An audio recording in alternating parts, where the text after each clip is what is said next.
લ્યો બોલો, બાળકના હાથમાં થમાવી દીધું સ્ટીયરિંગ।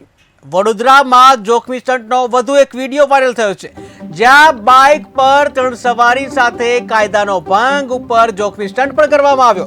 બે જવાબદાર પિતાએ બાઇક જે છે બાઇકનું સ્ટીયરિંગ બાળકના હાથમાં થમાવી દીધું, જ્યાં 3 સવારી બાઇક હંકારતા નાના બાળકનો વિડીયો વાયરલ થયો છે।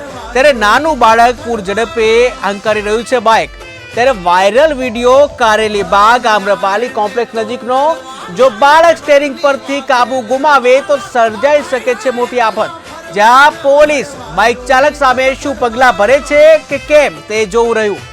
ત્યારે ટીવી સ્ક્રીનના દ્રશ્યો તમે જોઈ રહ્યા છો, જ્યાં પોતાના પિતા એક નાનું બાળક છે, આ બાળકને બાઇકનું જે સ્ટીયરિંગ હાથમાં થમાવી દીધું છે। ત્યારે આ અંગે જો અકસ્માત સર્જાશે તો જવાબદાર કોણ? તો શું ટ્રાફિક પોલીસ આ વિડીયોના આધારે કોઈ પગલાં ભરશે કે કેમ તે આવનારો સમય બતાવશે।